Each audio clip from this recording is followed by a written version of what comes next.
Cannabis is known for thousands of years to be an important medicine. And it's a big question why it disappeared. There is few theories and it's out of my scope to understand them. But I think it's clear, even reading the history, that cannabis is an important medicine. If you understand the endocannabinoid system and its role, it's clear that cannabis is affecting the endocannabinoid system, and then it will affect our body and will be a treatment to many, many illnesses. I think when you understand the science and how the body is working, it's clear, it's not a question. And this is leading of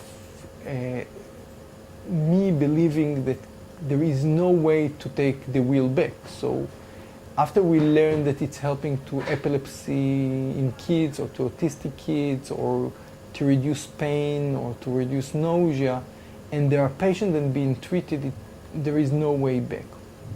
But I think people are overestimate cannabis, and this is something that we need to say and understand it. Okay, it's a bubble, and people are overestimate. Cannabis won't cure all the illnesses. It's not treating everything. It's a moderate treatment in most of the things. So if you have acute, very, very strong pain, cannabis it's not the right treatment. Cannabis is good for chronic,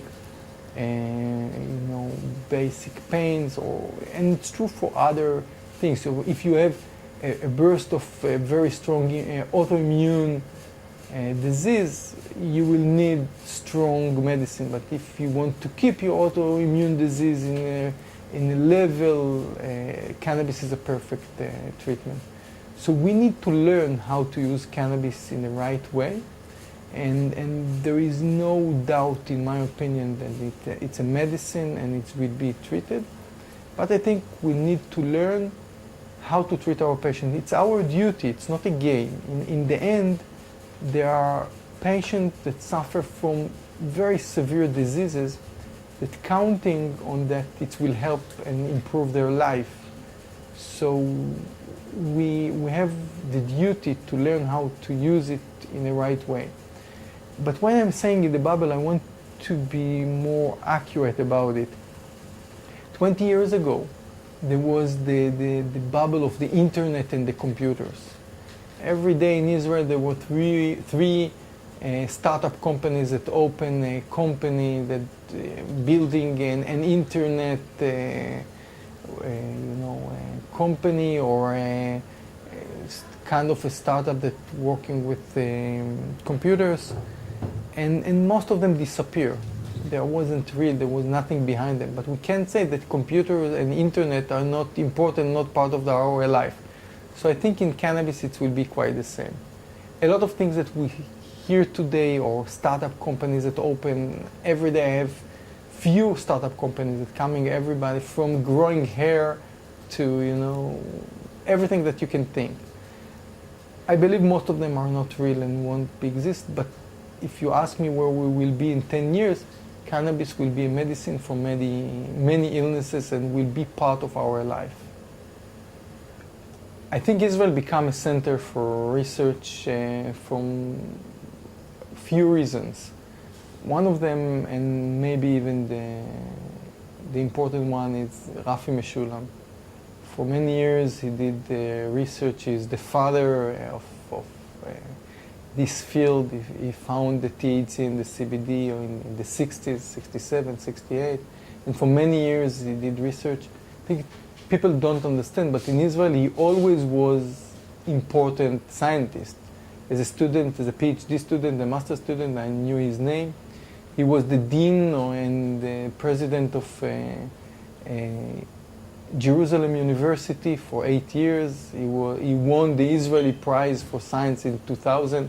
So it's not that we discovered Rafi Meshulam in the last few years. As a scientist, he was an important scientist always. And he paved the way because he had a say in Israel in the science and the medical arena. And this opened the gates. Secondly, I think Israel is an innovative country that think out of the box. and it's fit to the profile. A little bit arrogant, a little bit thinking out of the box, a lot of courage, and this is things that we did in computer science and in other fields and just fit to our profile. And this lead to open mind and to open the opportunity to treat patient. We're treating patient in Israel under medical care, under prescription from 2007. So for many years we're already there.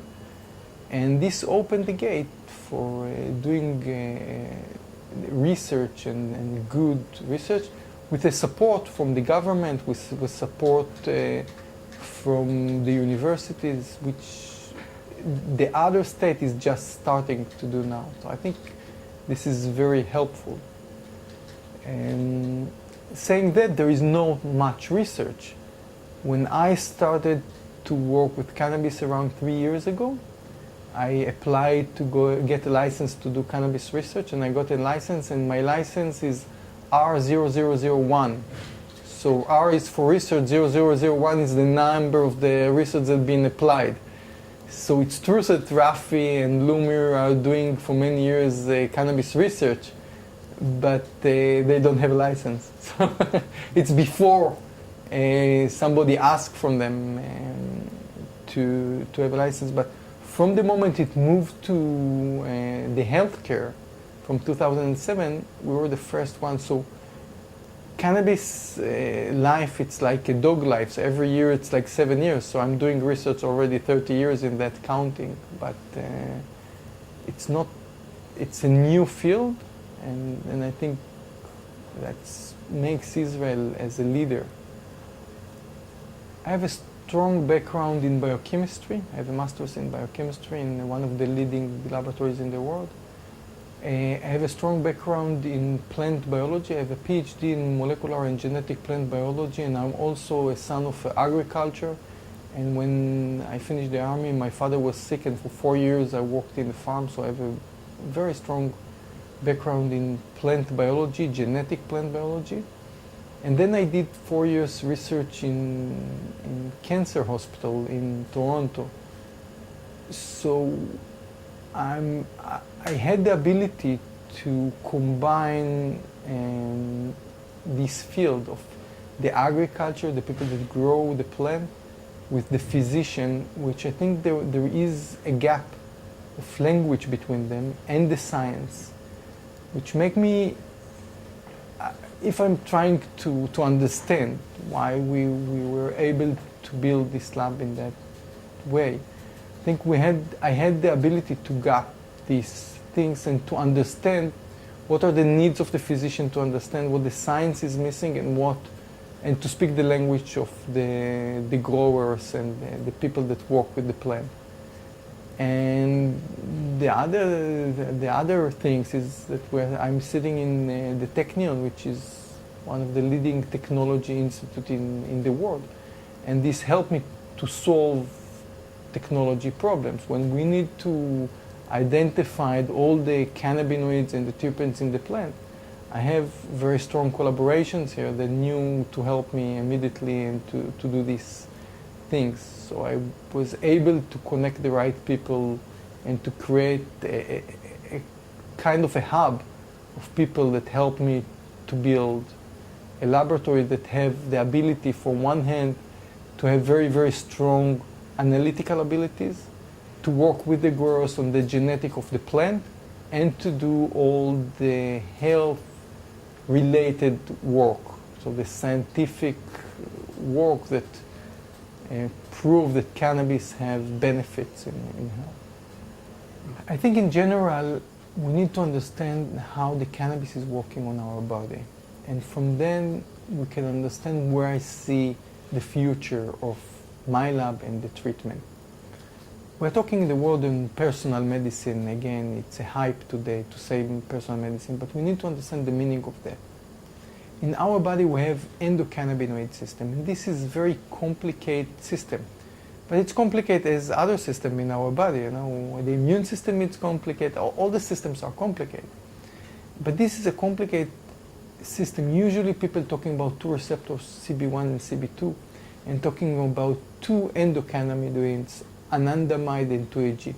But this is very flat. It's like to say THC and CBD in the plant, which today we know that there are more than 140 compounds. It's the same in the endocannabinoid system.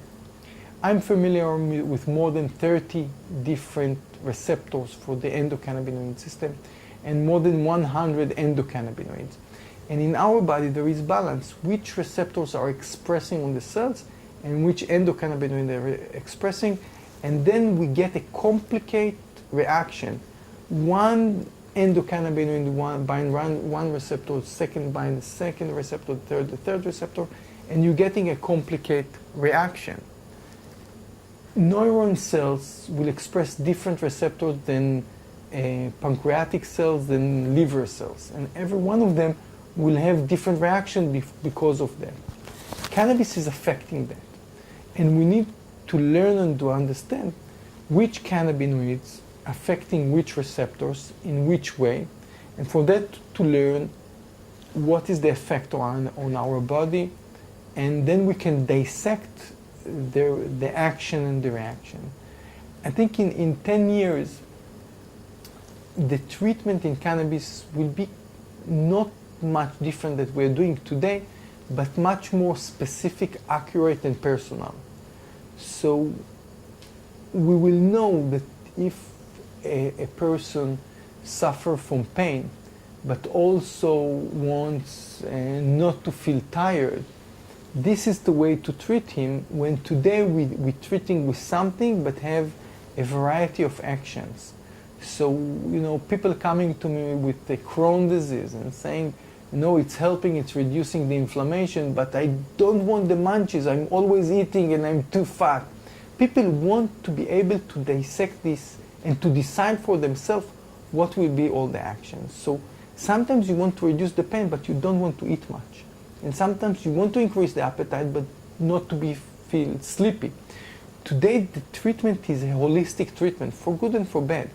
And I think in 10 years we will understand better which parts of the plant, which parts of the compound doing what, and we will able to choose better which strains, or, you know, we can look about it in few ways, but how to treat our patients much better. And I think my lab will be part of that, creating part of the knowledge how to do that. But if you ask about how I see my lab, I hope it will be the same. A lot of people are doing very good work and asking the next question, that our occupation, to try to understand something that we still don't know.